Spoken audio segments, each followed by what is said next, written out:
Video for Jars of Clay song Portrait of an Apology from their album Much Afraid. It might take me a little while to work up the performance video because the strumming pattern's kind of odd, and for me to sing and play at the same time is I keep snagging on timing. So I'm gonna I can teach you how to play the guitar, but not playing the singing the song at the same time is gonna be a little difficult. So really, this is the rhythm acoustic part. And you can kind of, so I can give you that here in this video. So for the intro, we play these set of 3 chords twice. The song is in 6/8 time, so it's like 1 2 3 4 5 6 1 2 3 4 5 6. Our first 3 chords are D minor 7, F second, and G suspended. Here, I'm going to show you the page here real quick where I'm talking. There's that lighting. There it is. You can see that top line. You can pause the video to look at it longer than I'm going to hold it up. And we're starting there. Those first 2 chords get 6 counts, and the third chord is getting 12, and then we repeat the whole sequence over. So in terms of the mathematical breakdown of this song, in terms of the strumming and what I've got, what's suggested is kind of awkward. They technically are, I guess they're asking you to do a D minor 7, and but I mean, and you can hear from the very beginning of the record, it's this note on the 3rd fret, so I go. Then for the F second, I go.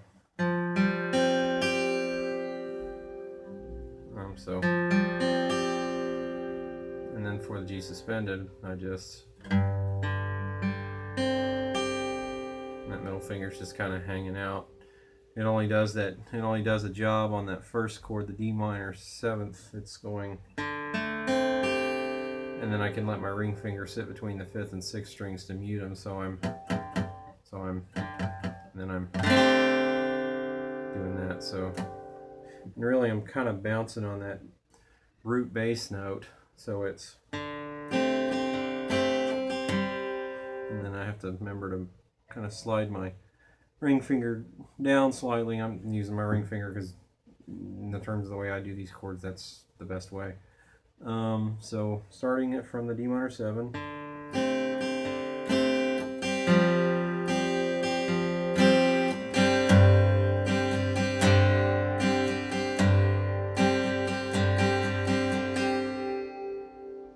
Basically that strumming pattern.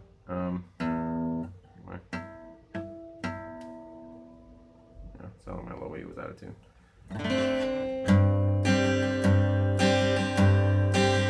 So let me play that whole sequence in real time for you, so you can hear how it sounds like the record.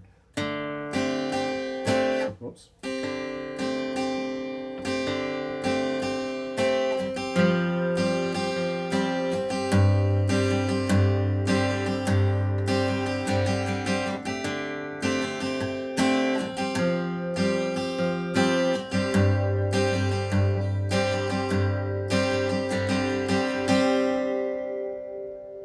Basically that. I mean, there's little things that are happening in the background. There's drummers tapping on a cymbal, bass player's kind of up high or something. I think I don't know.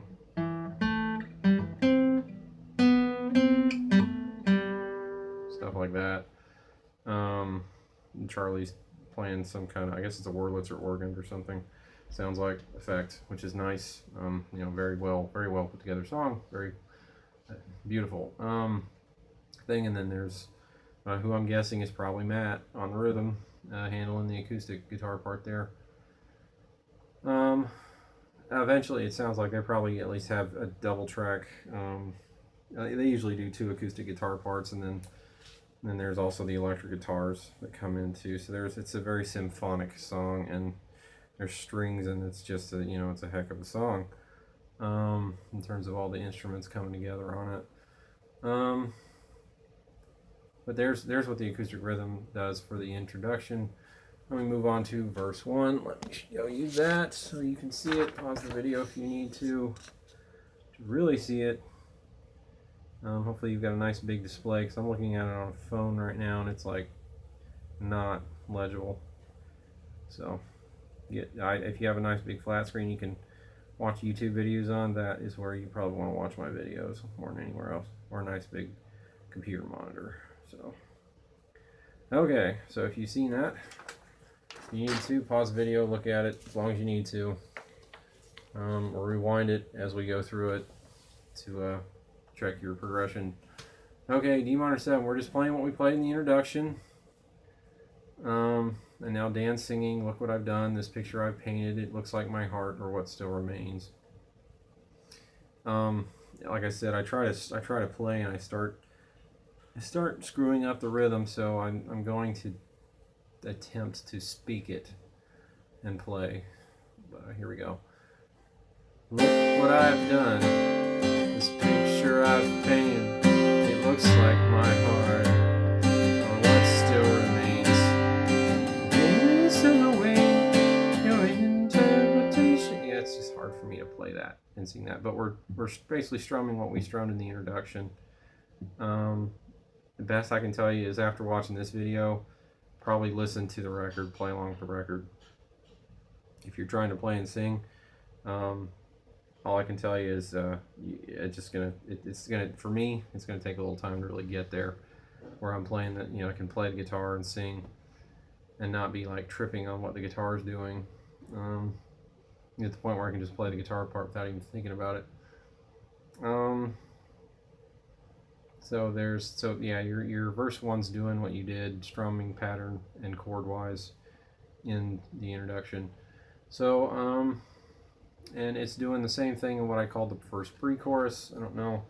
Let me show you that. First pre-chorus. Hold it up nice and close. There's verse 1. If it wasn't close enough last time, I apologize. And there's the pre-chorus there to look at. It's really, it has like an F major instead of an F second, but really I just keep playing what I've been playing, those same 3 chords with the quote-unquote D minor 7, F, and G, up until we get to the first chorus. And let me play that. As it is. Oh, can I? Yes, I can. Here we go.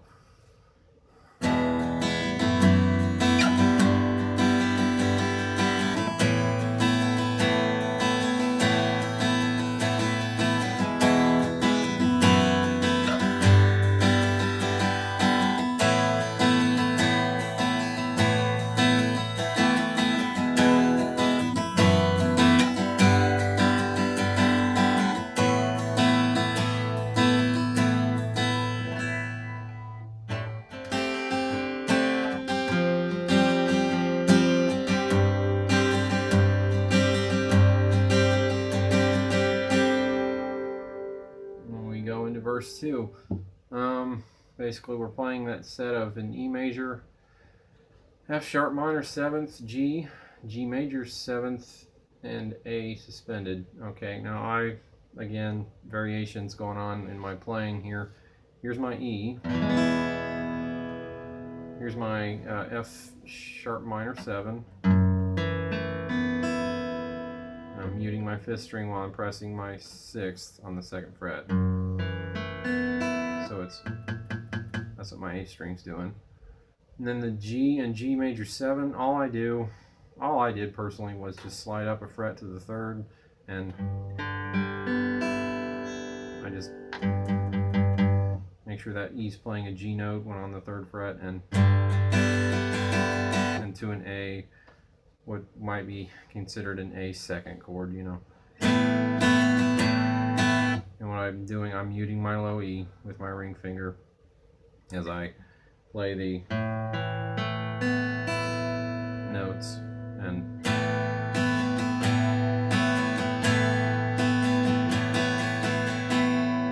then moving back into it. I repeat that pattern of chords 3 times, and then we go back to our introduction, chords D minor 7, F second, and G suspended. And then we move on to verse 2. Okay, if the video does feel like it's moving fast, it is. What you can do is pause the video, or always rewind it, go back, you know, or pause whatever it is you're practicing. I mean, essentially you're going to need to practice on your own a little bit, or just pause the video, play it till you get it, move on to the next part, that kind of thing, if you're more on the intermediate level of playing. And then the performance videos are kind of where you've really got the patterns down, and you can kind of just play along. And then I'd recommend playing with the recording finally, to really complete your understanding of the song.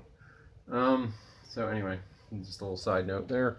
I always seem to say that every video, and that's probably good, because I'm just reiterating what I think is good information. There we go. There's verse 2. You can see it there. We're repeating our D minor 7th, F second, G suspended chord pattern twice again, and then we're moving into, and then the second pre-chorus, which is just like the first. Maybe a variation you can do for that F major, since it's not a second chord, if it matters to you. It's not going to affect the sound too much, but if it's one of those subtleties that you notice, then I would recommend you're doing this for the F second.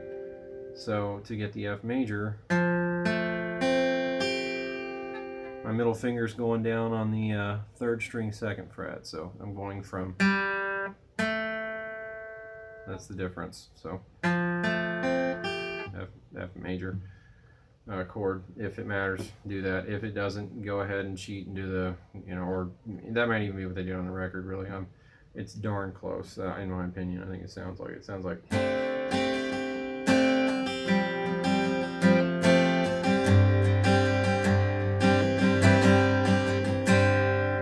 like that. You can get, you know, that's harmonious. Those little add-on notes are harmonious, and they don't conflict with what's going on, in my opinion. So yeah, but if you're a stickler for following chords, there you go. You have a second chorus, and then what I guess moved into what I called a bridge. The crying, ashamed of what I am not, really failing, falling into this cage, and I can't escape. No, I can't escape. No, I can't. The for a while part. Let me show you that. There is our second chorus. And when we move into that bridge, there. Let's hope you can see. I can't see. Okay. You can take a minute, pause the video if you need to look at what's going on there, or rewind to it as needed. So let me play. This beginning from the second chorus. I'll play that progression of chords: the E, the F sharp minor 7, G, G major 7th, A suspended, in my own, you know, special way that I do that. That I believe sounds more like the record. So here we go. Let's do that.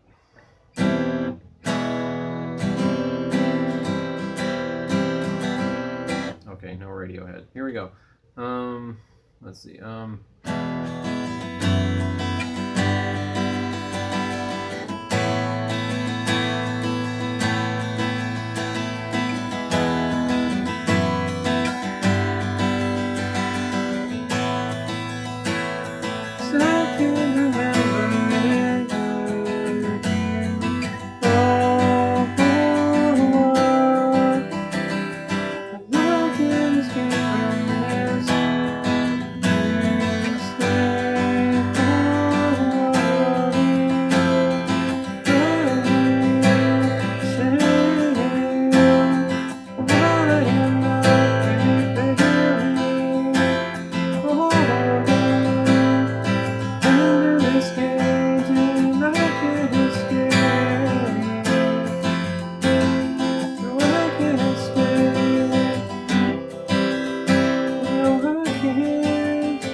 suck at it. Remember much better. 3, 1, 2, 3, 4, 5, 6. Oh, I screwed it up. And I can't see the chords. Okay, so anyway, that was the bridge going into the verse 3 and third chorus with some bumps. So yeah,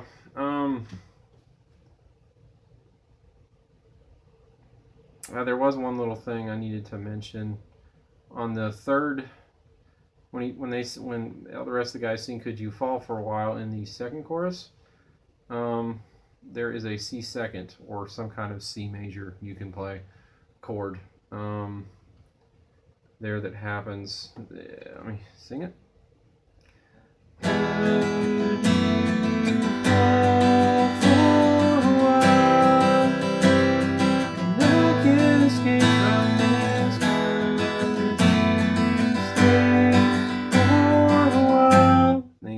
For a call. Okay, that stuff. That there. Yeah, there's that C chord, and you can. They recommend a second. There's your difference there. So I don't have a problem with just playing a straight major there. I don't think it clashes too much. It just depends on if you're playing with a group, you're going to need to pay attention to what your group's doing and figure out what's the best way to play that chord with the group.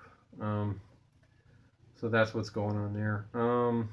The bridge basically has what's an F major 7 and then an A minor 7th, and they're switching just those two chords over and over for 1, 2, 3, 4, 5 times, and then another C second, and kind of goes into a D minor 7, and then the D minor 7 sticks, and we kind of repeat our intro chord progression.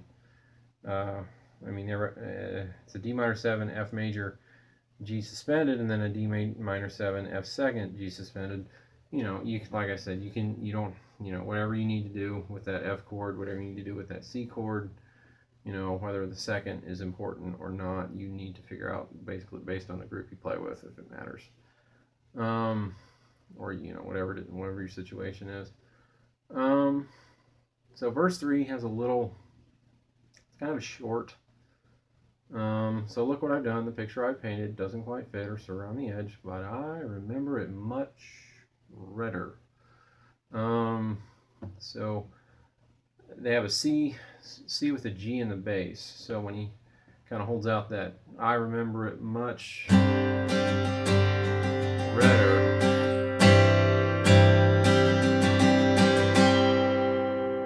so it's like redder. So when I'm doing my G suspended, I hope my guitar isn't too out of tune, I apologize. And then the thing I'm doing is going from a D note to an E note. I actually know which notes those are now. So for my C/D, now my C/G is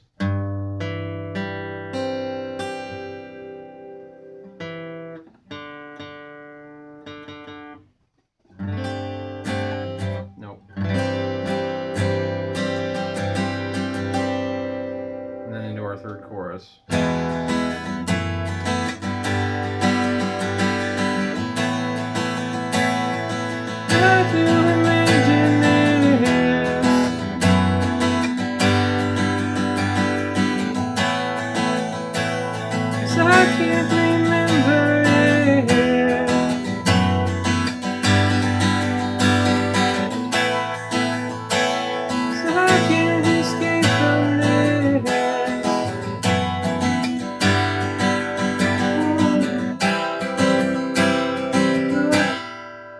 Pretty sure there's an A chord I forgot to write down.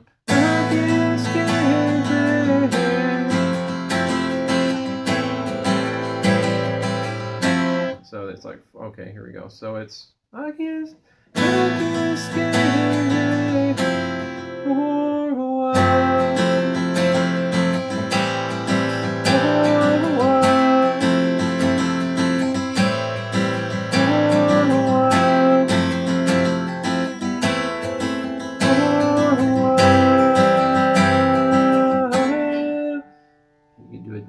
minor.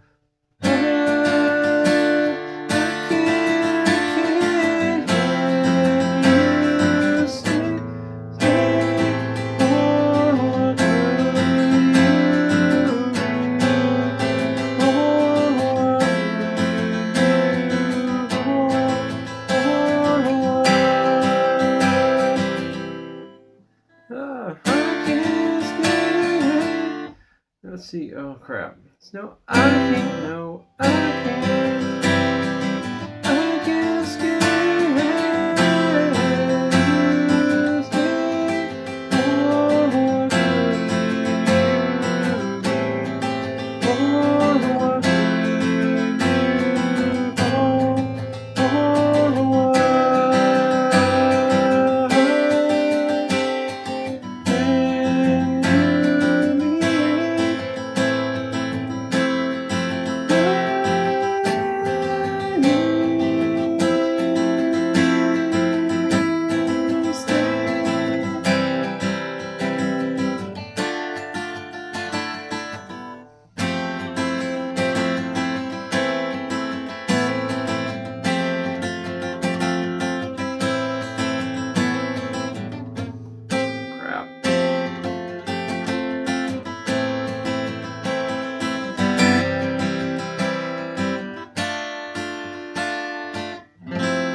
Here's the end of your song. Okay, so it's like, as the song ends on a kind of pretty hysterical note. Not hysterical in a happy sense at all. It's more like schizophrenic or something. Anyway, it's, someone feeling trapped in something, so not good. So it's that third chorus starting out with those.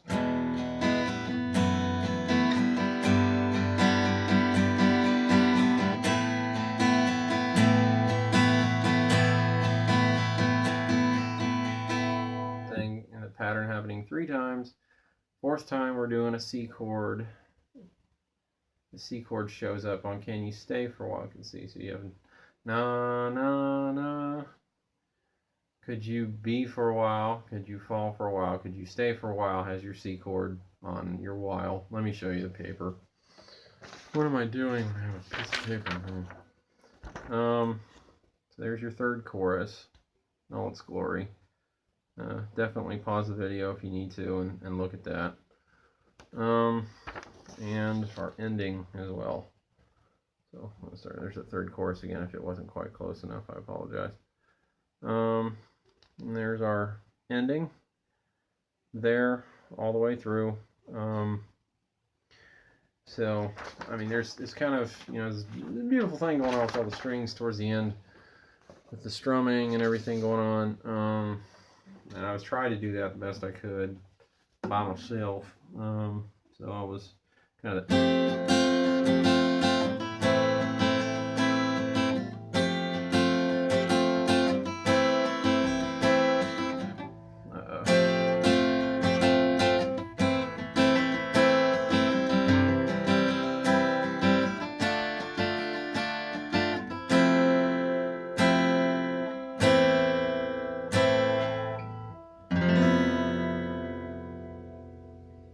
that was the very end. After all the singing ends. Okay, so it's an F major 7 and an A minor 9th. So I mean, you can kind of find there's if whatever way you play an F major 7th or whatever sounds like works for you. I guess technically I'm including a C in my bass because I'm doing that string. That's a C note. So if I'm worried about the root being right or being an F instead of C, I would just go. It'd be instead of doing all 4 fingers like. I'd just be like. I do that, and what I do is that ring finger kind of touches the 5th string to mute it. So when I'm strumming, it doesn't make a sound when it's not supposed to, so I'm keeping my root correct, you know, if I'm being a stickler about that. And then I just, you know, basically you can just go back to that to an A minor if you want to. The 9th note, if it matters, you can go, and if you want to just keep that consistent, just keep it, and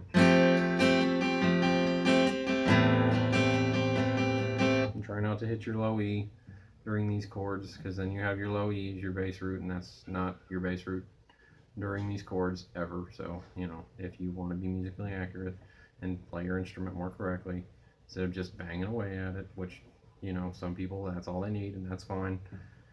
You know, I'm just, you know, if you being a little more musically, and, you know, whatever you want to do, it's your choice. So anyway, let's see, if you stay,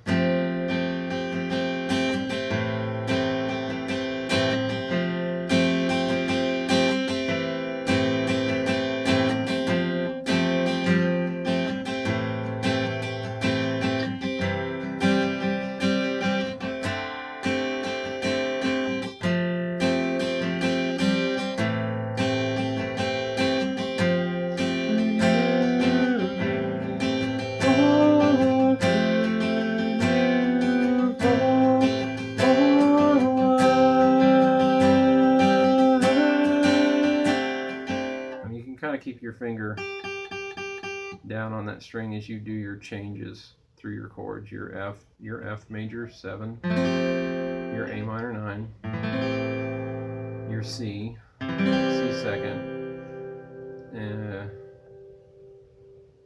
and your D minor 7. You can kind of, you know, your ring finger between the 5th and 6th, so they're muted.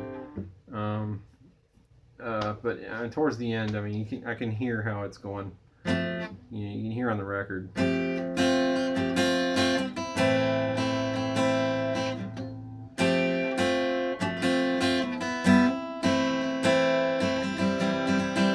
the strumming is, you know, it's a lot of guitars is what it is.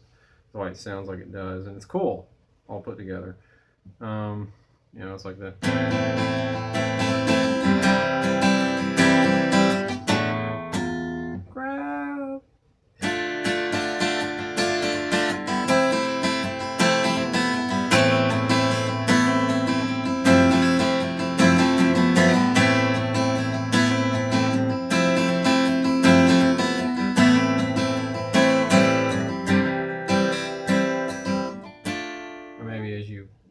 Master the chord, you can add your little accents wherever you want to add them.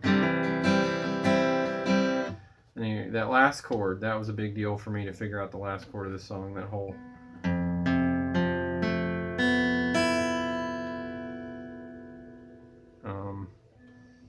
you know, like if you do an E this way, slide it up a fret, or if you do it, you know, my way, same notes, different finger positions, but your notes. Sounds like that. There it is. So there's that last chord of the song, magical chord there. Sort of like when I learned how to play Overjoyed.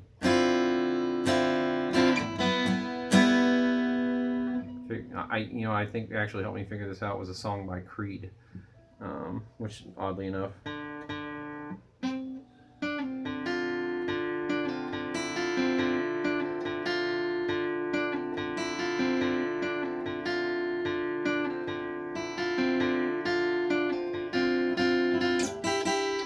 if it wasn't for Creed, I may have never figured out Overjoyed by Joseph Clay. So there, thank you, Creed, Scott Stapp and company.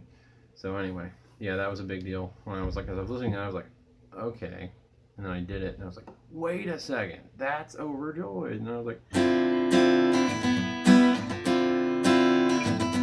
I got excited. Anyway, that was a historical moment with guitar with me that I remember at my buddy Johnson Tell's house years ago in high school. So yeah, but there's that last chord for Portrait of an Apology. Did I forget anything?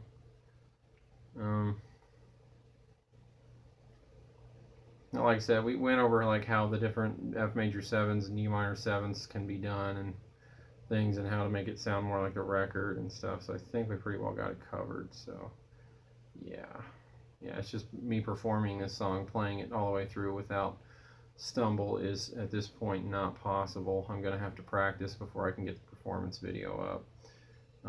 And I'm gonna have to, if we church covers it, that somebody else is gonna have to sing, because I can't sing and play it yet. It's too hard as it stands. I haven't worked out the bugs. But anyway, it's a good challenge, you know, get your mind around something and make yourself do something new and stretch your brains. Stretch the noodle.